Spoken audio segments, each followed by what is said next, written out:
pessoal, tudo bem com vocês? Sejam bem-vindos ao nosso primeiro episódio do podcast do Psicologando, a primeira temporada do Psicologando 2025.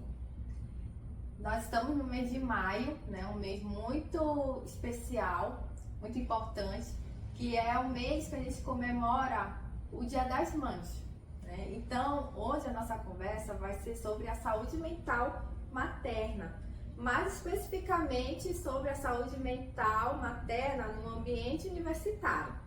Além disso, eu quero mostrar para vocês também que existe uma campanha no mês de maio, que é o Maio Furta Cor, que fala sobre a saúde mental materna.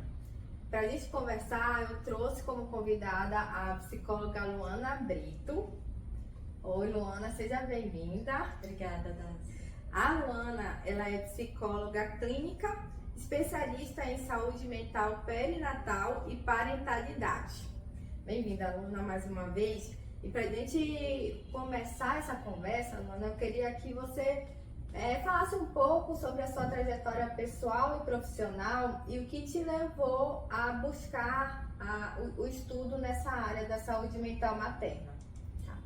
Bom, Adassa, eu sou formada na Universidade Federal do Maranhão, fiz pós-graduação em avaliação psicológica e aí logo em seguida comecei na clínica e já tinha ali um apreço por esse tema. Não é um tema que a gente conhece muito, inclusive na graduação, né? A psicologia perinatal não é tão divulgada, é nova, é recente, mas eu tinha já ali um contato muito próximo por causa da psicanálise. Eu conheci o tema, já estudava muito particularmente, muito individualmente, e aí eu comecei a estudar mais, né, cursos de extensão que tinha online, e aí eu fui entendendo como minha vida foi casando com esse tema sem nem eu esperar. Nesse meio do percurso, né? Primeiro tem a minha história pessoal, que é a história da maternidade da minha mãe. A minha mãe teve depressão pós-parto, só que ela não sabia nomear isso. Então ela sempre contou a minha história como uma gestação que foi difícil, um parto muito difícil também. E além disso, os primeiros anos ali, ela teve uma relação difícil com a maternidade. Então eu sempre ouvi essa história e aí eu fui descobrindo ao longo do tempo, né, o porquê que não foi do nada que eu me interessei pelo tema, né? Tinha ali essa história anterior, principalmente de partos com muita violência obstétrica, de uma maternidade muito jovem, né? Ela foi mãe com 16 anos, então isso já me interessava. No meio do percurso de estudos também eu descobri a endometriose, nisso eu engravidei, logo em seguida tive uma perda gestacional e eu vi o quanto que esse momento era muito invisibilizado, né? Muitas vezes os profissionais que estavam ao redor, eles não sabiam acolher, não sabiam conduzir muito esse momento, e aí eu senti que faltou talvez esse cuidado, né, mais específico. E aí eu comecei, acho que já casava de um tema que eu já estudava, então me aprofundei mais ainda. Hoje também eu faço curso, né, de extensão na psicanálise, de psicologia perinatal e parental, né, em São Paulo, numa instituição chamada Gerar. E eu sou apaixonada pelo tema. Na clínica hoje eu só atendo mulheres, né, tanto mães ou quem está tentando engravidar. Faço avaliação, inclusive, é um mundo novo, as pessoas não conhecem muito, mais para quem vai fazer ovodoação, quem vai receber óvulo, mas também quem vai fazer fazer o útero solidário, né? Vai gestar por uma outra pessoa. Então eu imergi nesse universo, nesse mundo de fertilização, de infertilidade, de maternidade, de pós-parto. Enfim, eu fui entrando e eu sou apaixonada pelo tema. Ai, que lindo! Realmente eu não sabia, né, dessas outras vertentes, né, dentro da saúde mental materna, né? Além também do pré-natal psicológico também, né, que eu já ouvi falar, que é muito importante também. E realmente a gente precisa, né, desse profissional nessa área tão sensível, né, tão delicado, né, que é o maternar. E falando sobre a saúde mental materna, Luana, você poderia explicar pra gente o que é essa campanha do Maio Furtar Cor, por que Furtar Cor? Tá. A campanha do Maio Furtar Cor, ela surgiu pós-pandemia, porque a gente teve um número alarmante de doenças relacionadas à saúde mental, né? Pós-pandemia, a gente teve números significativos. A mulher na pandemia, ela teve uma sobrecarga maior, porque as crianças não iam para a escola, a mãe ali estava dando conta de todas as demandas, muitas vezes da casa, do trabalho, mais as crianças que não tinham essa rede de apoio, né, que a gente tem diariamente. Mas não só isso, também teve as mães que gestaram, engravidaram nesse período e que ficaram isoladas, não podiam ter um contato com a família, também não tinha essa rede de apoio, não tinha esse acolhimento, estava todo mundo muito assustado, né? Sem muitas notícias do que estava por vir, né? Então a gente teve grandes números e a partir da pandemia surgiu, né, o Maio Furtar Cor. E aí é uma campanha nacional, aliás, a gente tem representantes inclusive fora do país, e aí a gente usa o maio para a gente falar sobre saúde mental materna, para a gente falar sobre esses números, para a gente fazer acolhimento e divulgar o quanto é importante a gente dar visibilidade para esse tema. Verdade, é uma campanha que realmente veio para ficar, né? A partir da pandemia. É algo imprescindível, né, para a saúde mental da mulher, mais especificamente quando ela se torna mãe. Sim. Né? E a gente tem crescido a cada ano, tem projetos de lei, então é um movimento que está se expandindo, que está sendo reconhecido. E aí perguntou sobre o Furtar Cor, né? O Furtar Cor é porque a gente tem muitas maternidades, a gente não consegue descrever a maternidade como um modelo. Então a gente não tem só uma cor, tem várias cores, tem muitos olhares, muitas formas de olhar. A partir de cada movimento que a gente faz, a gente vê, né, como isso vai mudando, né, o olhar para a maternidade. Então são muitas mães, não tem a mãe, né? É verdade. A gente cai naquilo que a gente não pode falar que a maternidade é uma receita de bolo. São vários maternais. Né?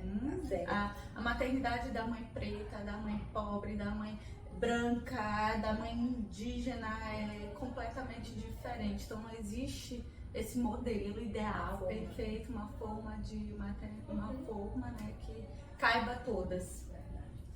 E assim, Luana, quais são os principais impactos emocionais que a maternidade pode causar na saúde mental das mulheres? Bom, durante a gestação, a gente tem mudanças hormonais significativas.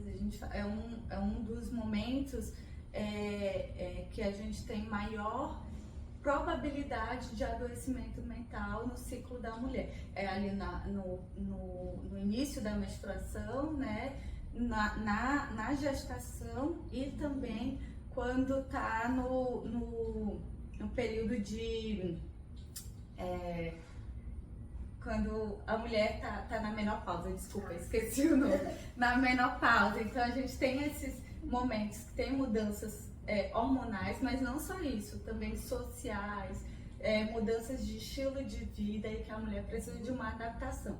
Então, nesse momento, a gente tem aí uma chance de adoecimento maior, tanto de depressão, ansiedade, adoecimentos psíquicos no geral. É um momento muito delicado. Quem está gestando precisa dar conta não só das mudanças corporais, físicas, sociais, culturais, do trabalho, como a gente está trazendo também da universidade, do estudo. Então, é muita coisa que muda, né? Então, são muitas mudanças, muita adaptação que, consequentemente, vai impactar também na saúde mental. Certo. E o que é esperado, Luana? E o que já pode ser sinal de sofrimento psíquico no pós-parto ou na maternidade em geral? Bom, o que é esperado ali no momento do pós-parto, a gente tem um termo chamado baby blues, que pode ser que a mulher tenha uma sensibilidade maior, emocional. é um tempo que é de adaptação. Ela acabou de receber seu bebê, então ela tem que entender o que significa isso. Então ela tá mais sensível, ela tem ali uma mudança de humor grande, geralmente um choro repentino, mas de repente também tá muito feliz com o filho e geralmente as pessoas acham que porque tá chorando tem uma relação de... Geralmente as falas que vem muito é assim, tá com o filho no colo, teu filho tá bem, por que você tá chorando, não pode chorar, mas não tem relação diretamente com o filho, mas com ela mesma, com as próprias questões dela e tudo que significa essa adaptação a esse primeiro momento, né? Então, nesse primeiro momento é esperado essa mudança de humor, essa sensibilidade maior, né? E a falta de sono também interfere muito, né? A privação de sono, né? E aí, quando isso aí até as quarta, primeira semana, tá ok, né? Acontece. A partir da quarta semana, se a gente olha um humor deprimido frequente, mas não só isso, choro frequente, irritabilidade, dificuldade de ouvir, às vezes o choro do bebê traz uma angústia muito profunda, aí a gente começa a ficar mais atento, comumente buscar um profissional da área da saúde. Às vezes o primeiro profissional que tem contato é o ginecologista obstetra, né, que acompanha, vai ali nos primeiros dias, né, fazer os primeiros exames que são necessários, o retorno. Então, geralmente esse profissional, o ideal é que ele esteja atento para essa mulher, que tenha cuidado não só com o físico, né, com o que está ali de cara, mas também com o emocional, porque geralmente ele vai indicar e vai olhar os sinais também que precisam, né, ficar de olho, né? Então a família também é importante nesse momento para saber ter essas informações. O ideal é que se a gente olha esse humor mais deprimido, esse choro frequente, sofrimento, angústia, a gente busque um profissional, um psiquiatra, um psicólogo. Certo. Então é importante fazer essa diferença, né, do baby blues para a depressão, que nem tudo é depressão pós-parto. Exato. Que tem também essa questão do baby blues, que é um momento de reorganização, né, que a mulher está tendo com a presença do filho, uma nova identidade também que ela está assumindo. Então é natural esse baby blues, esse período. Porque as mudanças hormonais também estão ali acontecendo muito drasticamente, então é comum ali esse período, e saber essa diferença é super importante. E como a sociedade e a cultura influenciam nas expectativas sobre a mãe ideal, sobre a mãe perfeita? Olha, eu vou até te trazer aqui uma certa polêmica. Agora a gente tem visto, né, um exemplo, os bebês reborn, que tá super em alta, aparecendo muito nas redes sociais, as mães de bebê reborn, parece que é essa mãe que é a mãe ideal, a mãe perfeita, que é a mãe que dá conta de tudo, que é um bebê que não demanda, um bebê que não chora, um bebê que... Então fica nesse lugar da mãe idealizada mesmo. E a gente nas redes sociais, eu acho que é uma influência muito grande agora na nossa geração, na nossa sociedade, a gente dá conta das repercussões que estão vindo junto com as redes sociais. E as redes sociais muitas vezes traz essa imagem idealizada da mãe, né, que é cobrada por dar conta do trabalho, dar conta da casa, dar conta do filho, performar. Então a gente tem muito essa cobrança de performance. E isso tem uma influência gigantesca. Tem essa mãe que não pode falhar, essa mãe que sabe tudo sobre introdução alimentar, sabe tudo sobre educação positiva, são muitas teorias, é muita gente opinando, é muita informação, e que na realidade, no dia a dia, conciliar tudo isso com a maternidade real é muito difícil. Então tem essa idealização, tem essa expectativa muito gerada por essa imagem, né, que vem junto com as redes sociais, né, da Mulher Maravilha, da mãe. Eu acho que agora na época do Dia das Mães a gente vê muito essa homenagem como a mãe e a Mulher Maravilha, que tem respostas para tudo, que sabe fazer tudo e que dá conta de tudo. Mas não, a mãe é como qualquer outro ser humano que falha, que erra, que muitas vezes não tem resposta, não sabe o que está fazendo, mas está tentando fazer o seu melhor. Lembrando que, de acordo com o Maio Furtacô, são vários maternar. Não tem como a gente seguir a maternidade, por exemplo, da Virgínia, né, da Angélica, sei lá quem. Né? A maternidade é única, né, para cada mulher. E com relação ao meio acadêmico, Luana, em sua experiência, como o ambiente acadêmico impacta a saúde mental das mães universitárias ou pesquisadoras? Bom, eu acho que casa muito com o que eu tinha falado anteriormente da performance, né? Na universidade a gente tem essa cobrança também por performance, a gente tem um tempo também, prazos para tudo, e a maternidade, quando tu entra na maternidade, o tempo muda, parece, né? É um tempo diferente, tu tem que corre de uma maneira diferente, as coisas não acontecem pra já, né? Tem um outro ser que depende de ti, então eu vejo que tem esse foco, esse lugar para performance. E aí acho que o olhar individualizado, olhar da subjetividade de cada um que está ali é importante, porque da mesma forma que não existe a maternidade, né, o modelo ideal de maternidade, mas a gente também não tem o aluno que é o mesmo perfil. Cada aluno ali se apresenta com um perfil, uma realidade socioeconômica diferente e acho que olhar para essa particularidade de cada um, para o que vem junto com a história daquele aluno ali é importante também. Então acho que o principal impacto que eu vejo está muito relacionado a esse lugar da performance. É isso aí. E você percebe uma falta de acolhimento institucional e que tipo de barreiras essas mulheres podem enfrentar? Tá. Bom, a gente vê que precisa existir mais políticas públicas que incluam, né, as mães na universidade, que é para ser um lugar de acolhimento e desenvolvimento. Muitas vezes essa mulher tem a dificuldade pela rotina, pelo dia, com quem vai ficar aquela criança. A gente tem suporte para essa mulher, então tudo isso influencia muito, né, e traz grandes impactos. Então é um ambiente que precisa considerar filhos dentro do currículo, né? O filho ele vem também nesse lugar, né? Ele encaixa também na vida dessa mulher. Então acho que é interessante a gente visualizar isso e trazer e pensar em mais políticas públicas que incluam e deem suporte para elas darem continuidade ao estudo. Permanecer, né, continuar e finalizar, né, se possível em tempo hábil, mas se não for possível, estender o máximo, né, considerando essas especificidades da mulher. Trazer mais flexibilidade para esse ambiente, olhar realmente a individualidade, né? E que tipo de políticas públicas ou institucionais poderiam contribuir para um ambiente mais inclusivo para as mães da universidade? Bom, a gente pode pensar em uma creche universitária, a gente pode pensar em mais flexibilidade nos editais, porque os editais muitas vezes não incluem a mãe ali, né? Então, acho que existem políticas públicas que dá para pensar junto com a comunidade. Não adianta a gente não estar inserido na comunidade, não trazer essas discussões e escutar também quais as necessidades dessas mães.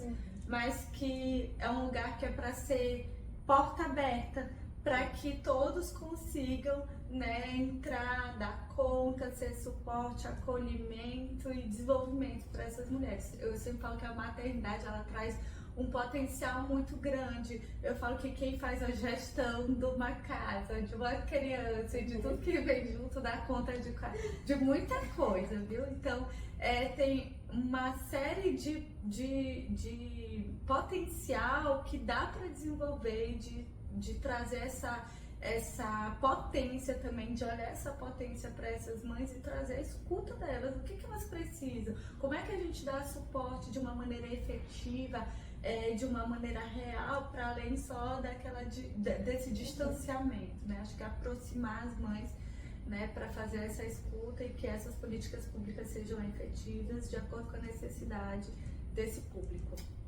Certo.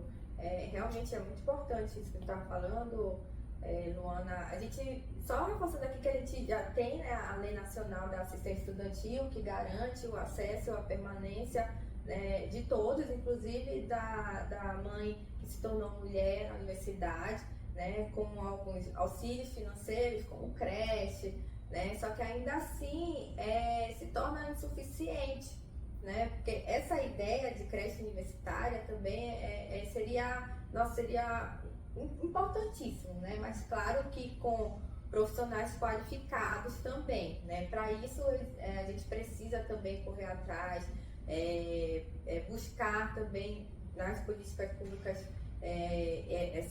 lutar, né, com relação a essas questões também. E sobre rede de apoio, né, Luana, dentro da universidade e fora, né, como a rede de apoio pode ajudar na saúde mental dessas mães? Bom, a rede de apoio ela é essencial. Eu falo que o ECA nos garante isso. A criança, ela é responsabilidade de todos, é responsabilidade da sociedade, tem uma responsabilidade política ali da criança também. E aí parece que é aquela história de quem pariu Mateus que o embale, né? Então de olhar que não, que na verdade cada um tem uma responsabilidade por esse ser humano que entra ali na sociedade. Cada um, claro, de uma maneira diferente, mas a rede de apoio ela é essencial. Seja a rede de apoio direta de quem dá suporte, né? A creche é uma rede de apoio, às vezes um objeto é uma rede de apoio, um sling, um carregador é uma rede de apoio, mas as pessoas que estão ao redor dessa mãe. Acho que é de olhar, esse olhar diferenciado. Na universidade, pensar que os professores eles podem ser rede de apoio, os colegas de turma podem ser rede de apoio, e rede de apoio não é pegar e segurar o filho do outro no colo. Pode até ser, mas rede de apoio está para além disso, é dar suporte para aquela mãe conseguir maternar e desenvolver seus potenciais da melhor maneira possível. Então todos nós podemos ser rede de apoio, cada um da sua maneira, cada um com suas limitações, mas que às vezes um gesto muito pequeno faz uma grande diferença e dá um suporte enorme para aquela mulher que está ali passando uma série de adaptações, dificuldades que muitas vezes a sociedade não enxerga. Até mesmo porque, Ana, a gente já passa, as mulheres estudantes já passam a maior parte do tempo na universidade. E se eles não se sentirem acolhidos pelos professores, pelos técnicos, por gestores, não se sentirem pertencentes àquele local, a chance deles desistirem do curso também é muito maior. Sim, e aí acho que a gente pensar que parece que criança em ambientes incomodam, né? Às vezes a gente está em ambiente, a criança chora, tem um incômodo, eu lembro muito bem. Às vezes as mães chegam aqui, relatam muito isso, né? Uma ansiedade, um medo de estar na rua e a criança chorar, incomodar, muitas vezes quando pensa em viajar de avião, enfim, isso se estende a qualquer ambiente. Então, de a gente olhar que a criança, ela precisa fazer parte dos ambientes, ela incluir ali no ambiente, né? E às vezes o choro faz parte da comunicação da criança, de a gente acolher, ter espaços que sejam integrativos também, né? Às vezes um lugar, um ambiente que tenha essa possibilidade de levar a criança, ou às vezes, muitas vezes tem mães, a gente vê vídeos, né, nas redes sociais de mães que levam os filhos para dentro da sala de aula, porque é a possibilidade que ela tem. Né? Então, às vezes, trazer esse olhar de cuidado, de acolhedor, sem esse olhar de julgamento, esse olhar torto, né? Então, de a gente abrir espaços para as crianças também frequentarem esses lugares, dentro das possibilidades, lógico, né? Mas a gente tem exemplo vou trazer também um pouco polêmico aí, teve acho que um vídeo muito antigo aí de um pai que levou o filho para uma audiência e ele era alguém ali do judiciário, ele estava trabalhando. E é super aplaudido, né? Quando, nossa, que paizão, tá cuidando do filho e tal. E a mãe, ela circula sempre nos lugares com seu filho, muitas vezes é um olhar de julgamento, né? Desse lugar, poxa, tá aqui, incomoda e tudo, esse olhar torto. E não é visto como essa mãe, né? Que é cuidadora e que às vezes não tem outra possibilidade. A possibilidade dela é aquela. Verdade, essa mudança de olhar, essa mudança de mentalidade. De vez questionar, nossa, a mãe tá aqui com o filho, aqui no ambiente, mudar. Nossa, que bom que ela está aqui mesmo com a criança, porque com certeza não é porque eu quero, porque não dá, a situação não permitiu que ela deixasse a criança com outra pessoa, né? Mas ela também tem o desejo de se qualificar, de estudar, de concluir, né? E o filho não pode ser esse empecilho, esse impedimento. Então a gente também não tem que levar esse olhar para a mulher, esse olhar de impedimento. Ela está aqui com a criança. Não, pelo contrário, que bom que ela está aqui mesmo, né, com a criança. O que eu posso fazer também para dar suporte para ela? O que aconteceu? Me conta um pouco da tua história, me conta quais são as dificuldades, como eu posso te ajudar com o que está acontecendo, o que eu posso fazer por ti, o que a gente pode fazer enquanto universidade por você. Então, trazer esse olhar também de cuidado mesmo. Até para aliviar mais a sobrecarga também, Sim. Que é até a próxima pergunta. E rapidinho, às vezes não vai ter uma grande atitude, mas só de ela sentir que ela é bem-vinda e que tem alguém olhando ali por ela e preocupada e acolhendo, já faz uma grande diferença. Às vezes não vai precisar fazer grandes coisas. Que práticas do cotidiano pode ajudar as mães a cuidar da sua saúde mental enquanto lida com a sobrecarga acadêmica? Bom, acho que a mãe também se abrir para ajudas, né? De permitir também ser ajudada, de buscar suporte também, não se fechar, não ter medo de participar, de também, acho que em busca ativa, né? Dessa inclusão, né? Então, acho que isso faz muita diferença de mapear a sua rede de suporte, rede de apoio, buscar quais são as políticas públicas que dão suporte para ela naquele lugar também.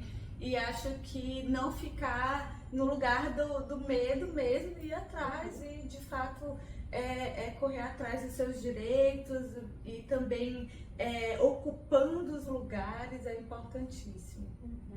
E não esquecer de si, né? Também ter um momento, por mais que seja difícil, por mais que às vezes a gente pense que é impossível, mas dedicar um tempinho assim para o autocuidado, né? Aquilo que, nossa, eu deixei de fazer, resgatar isso também para trazer para a rotina, né? Tentar conciliar, né?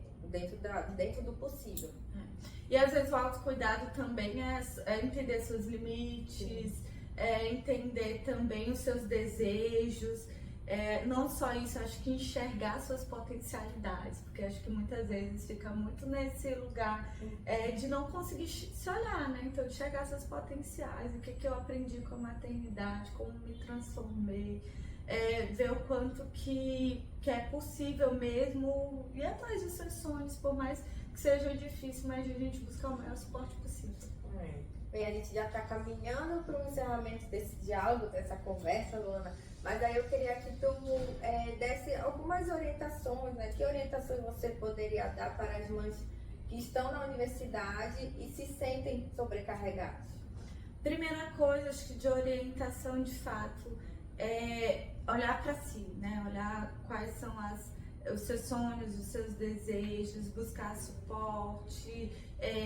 Acho que vocês entendi que são grupos de psicólogos dentro da universidade, né? Então buscar esse suporte psicológico que está ali disponível dentro da universidade, né? Buscar ajuda mesmo, compartilhar sobre suas dores, não se calar. Se você não está sendo ouvida, mas que você não se feche, que você vá lá, bata na porta, compartilhe, não desista dos seus sonhos, busque suporte de fato, converse, troque.